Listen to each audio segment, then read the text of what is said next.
लंका का स्वर्ण सपना देखने का समय समाप्त हुआ। मार डालो इन सबको।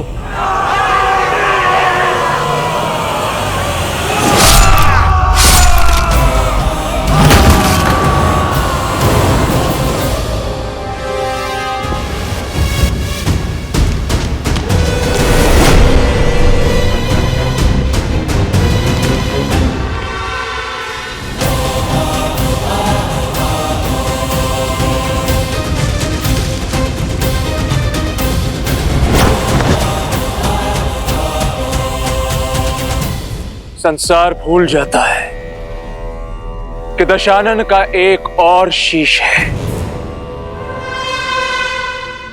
मैं मेघनाथ इस संसार में जब भी कोई मेरे पिताश्री के विरुद्ध खड़ा होगा, सबसे पहले मुझे अपने सामने पाएगा। मेघनाथ, मैं तुम्हारा संबंधी हूं। इसमें कोई संशय नहीं है कि संबंधी होने के नाते आप आदर के पात्र थे, किंतु जिस क्षण आपने मेरे पिताश्री को ललकारा, उन पर प्रहार करने का दुस्साहस किया, उसी क्षण आप केवल और केवल मेरे शत्रु बन गए। और ये इंद्रजीत कभी अपने शत्रुओं पर दया नहीं करता। तुम्हें मेरी शक्ति का अनुमान नहीं है।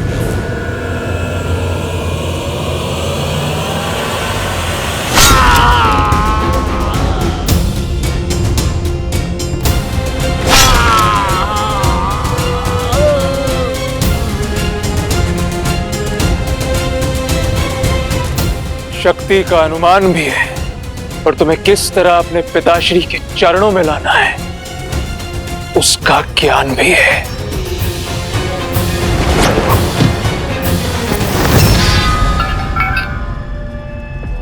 बहुत खेल खेल लिया विद्युत जीवा, अब इस खेल को समाप्त करने का समय आ गया है।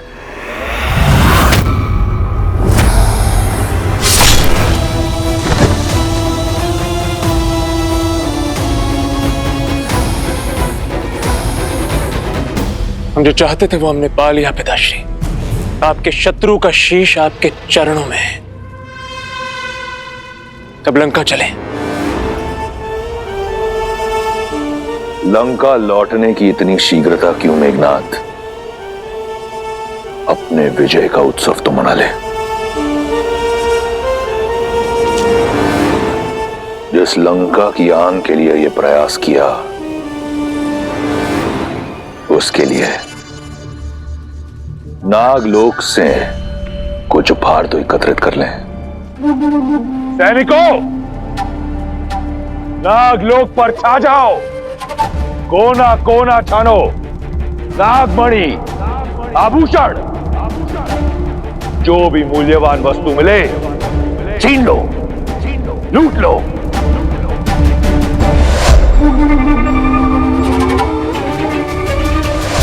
ये पाप मत कीजिए पिताश्री।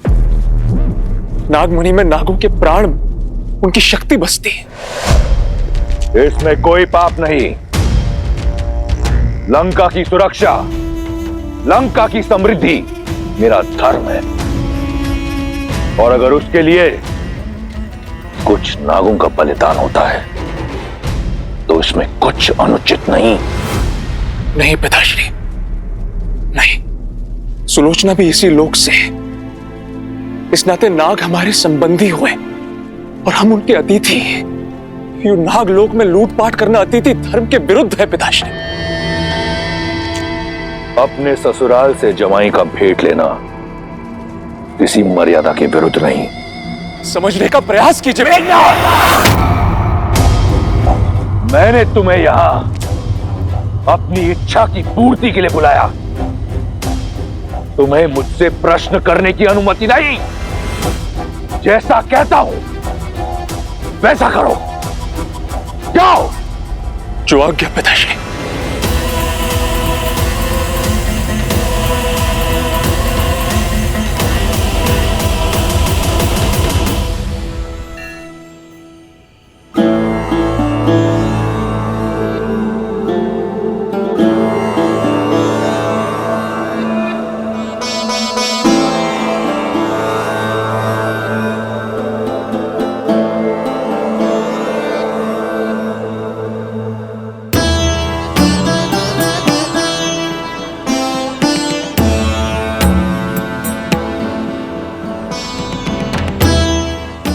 सुमंत राम आ गया। सुमंत, मेरे राम लक्ष्मण सीता को लेकर। सुमंत अब तक नहीं लौटे महाराज।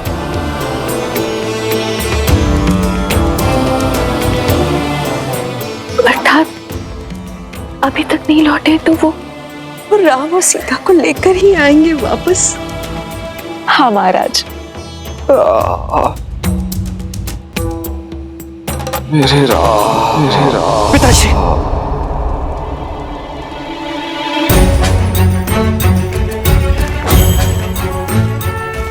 क्या हुआ भैया? सब ठीक तो है? कुछ नहीं लक्ष्मण।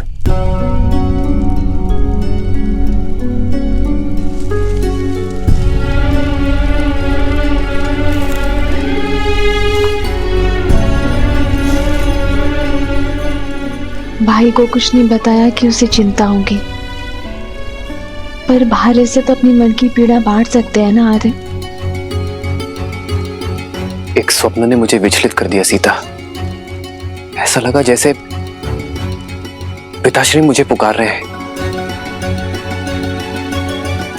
जानती हो सीता,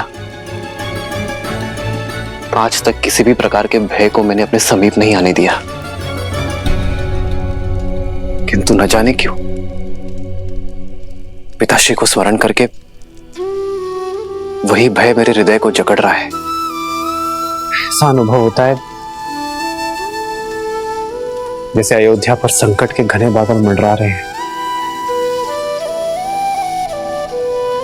आप एक सत्य को निभाने आए हैं आर्य। स्वप्न से विचलित हो गए तो अपना उद्देश्य कैसे पूरा करेंगे? अयोध्या में सब शुभ होगा। आप विश्राम कीजिए, क्योंकि यदि पुत्र विचलित होता है तो माता पिता अवश्य दुखी हो जाते हैं आर्य।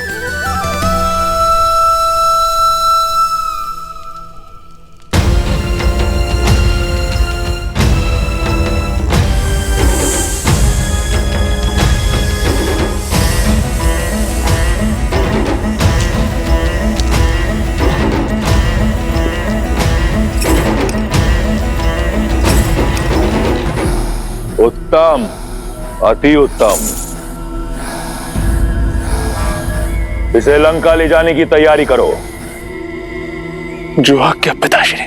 तुम्हारे पिता की आज्ञा ही तुम्हारे नाश का कारण होगी।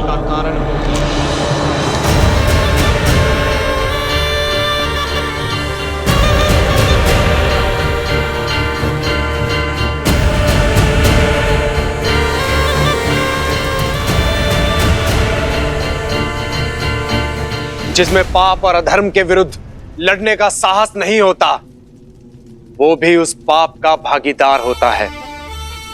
मन तो करता है कि अपना सारा विष इसी क्षण तुम्हारे शरीर में भर दूं, किंतु सुलोचना मेरी दत्तक पुत्री है। मैं उसे अपने हाथों से विधवा नहीं कर सकता। इसलिए मैं नागराज वासुकी तुम्हें यह श्राप देता हूं कि जिस प्रकार तुम्हारे पिता के आदेश से मेरे लोग मर रहे हैं, वैसे ही एक दिन तुम भी अपने पिता के आदेश से ही मृत्यु को प्राप्त होगे। तुम्हारा ही पिता तुम्हारी मृत्यु का कारण बनेगा। वासुकी, मेरे समक्ष मेरे पुत्र को श्राप देने का दुस्साहस गजानन हूं मैं। काल भी मेरा दास है। इन्हें जाने दीजिए पिताश्री। हम पहले ही बहुत पाप कर चुके हैं।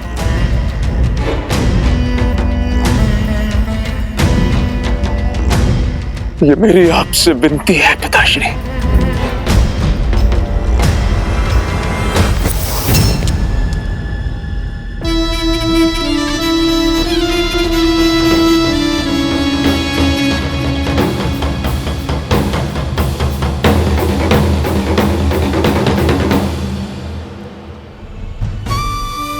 चल किया है हमारे राम ने हमारे साथ में। चल तो हमारी नेत्रों ने किया है हमारे साथ। 2 घड़ी निद्रा क्या लगी, हमारे राजा राम हमसे बिछड़ गए। हमारे जीवन को सुगम बनाने के लिए हमारे प्रभु श्री राम उस दुर्गम मार्ग पे स्वयं ही चल पड़े हैं। हमारे राम हमें छोड़कर चले गए, इतने निष्ठुर कैसे हो सकते हैं?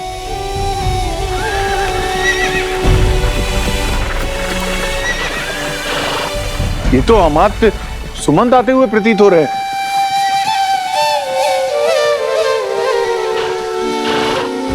हमारे प्रभु लौट रहे हैं।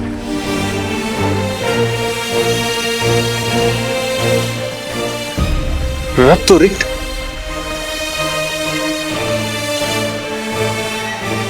रथ पे तो केवल अमात्य हैं, हमारे राजा राम नहीं है। नहीं आए हमारे राजा राम, नहीं आए हमारे राजा।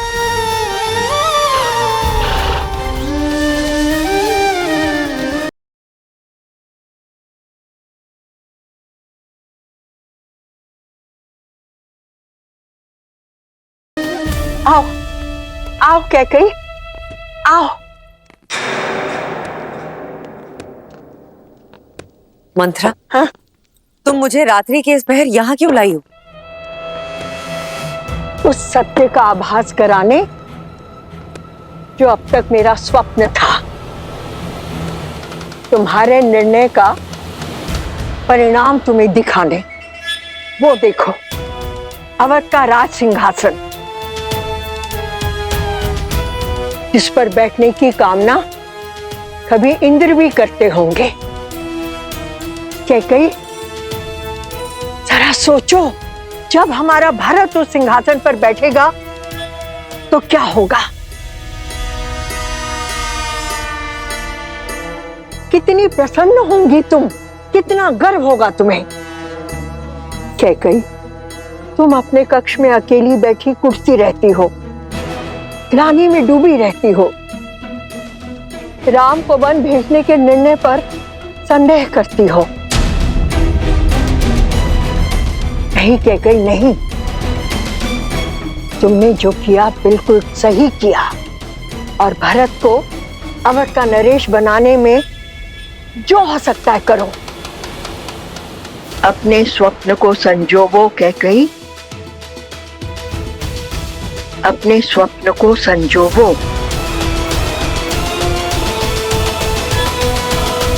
अमात्य सुमंत्र आ गए। क्या कुमार राम भी साथ आए हैं?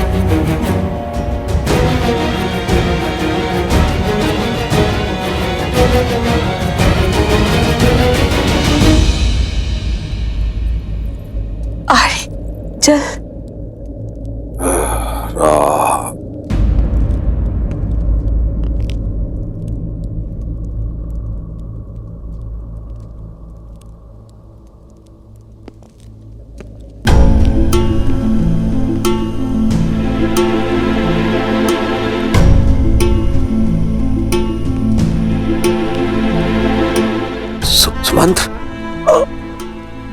सुमंत्र आ गए, आ गए, आ गए। तुम मेरे राम को लेकर आए हो ना? हाँ। लक्ष्मण सीता कहाँ है वो? हाँ, आए हैं ना वो साथ में? हाँ।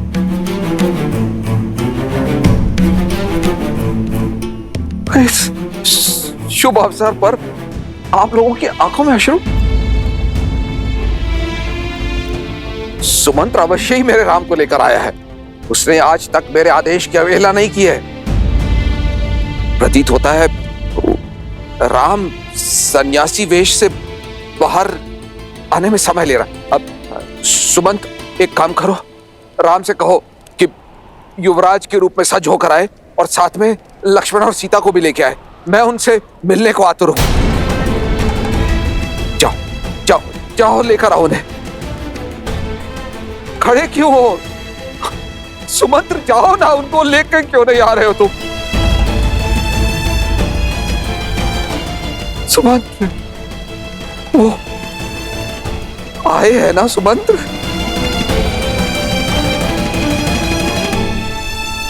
मेरे बच्चे आए हैं ना? सुमंत्र, चुप क्यों हो? कहां है वो तीनों?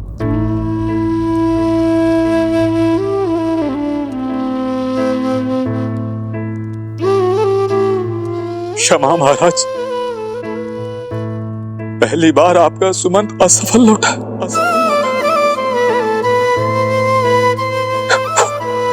वो नहीं आया।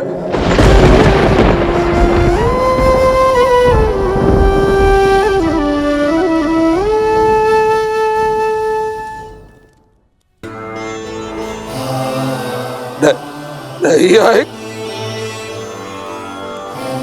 नहीं आए का क्या तात्पर्य है सुमंत?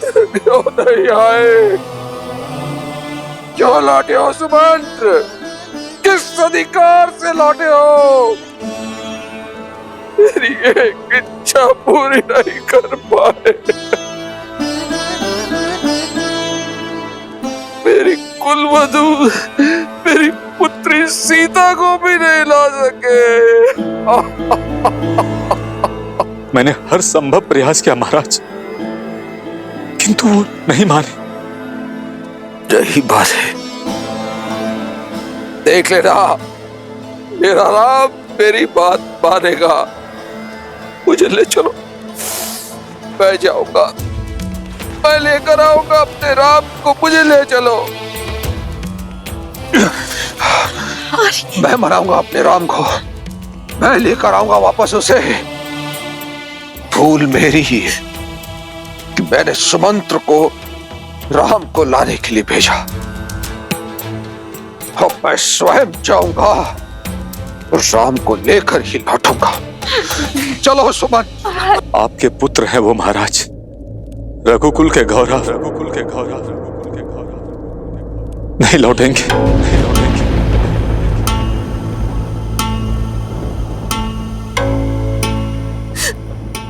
नहीं लौटेंगे। उनके गंगा पार करने के पश्चात मैं वहीं तट पर उनके लौटने की प्रतीक्षा कर रहा था।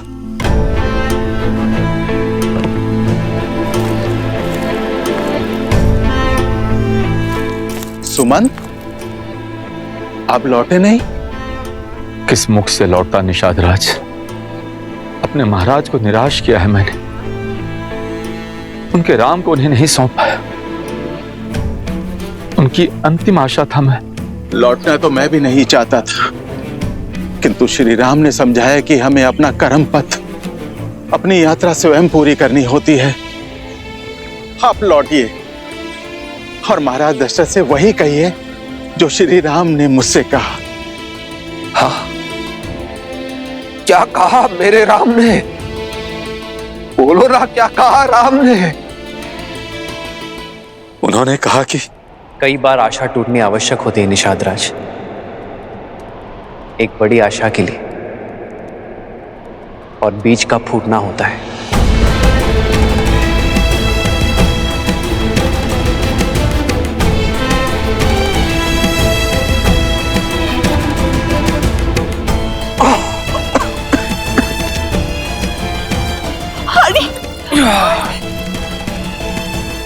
राम, राम, राम।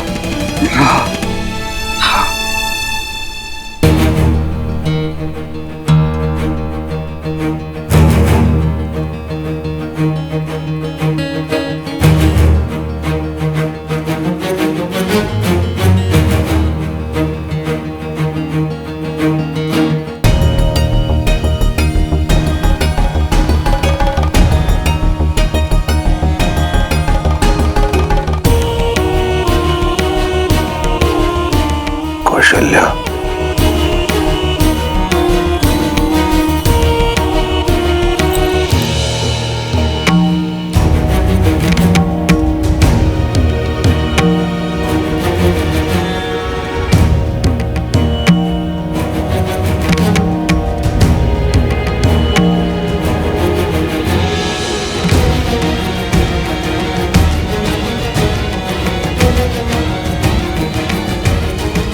कौशल्या, मेरा अंतिम समय आ गया है, समय आ गया है।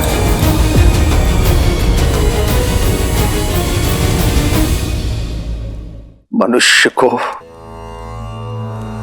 अपने अंत समय में अपने कर्मों का लेखा जोखा दिखाई देने लगता है। जो श्राप का भय आज तक मुझे खाए जा रहा था, आज उस श्राप की गंभीरता को अनुभव कर रहा। श्रवण के बूढ़े पिता को श्राप देते समय कैसी पीड़ा का अनुभव हुआ होगा, ये अब समझ में आ रहा।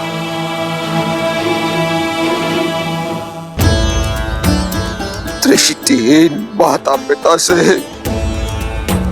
उनके पुत्र को छीना है मैंने, और आज न मेरे पास दृष्टि है और ना ही मेरे पुत्र।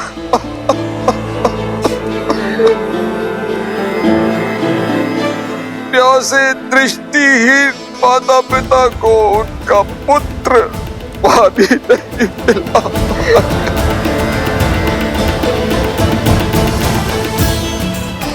मेरे चार पुत्र हैं, किंतु कोई भी मेरे समीप नहीं है जो मुझे गंगा जल पिला पाए।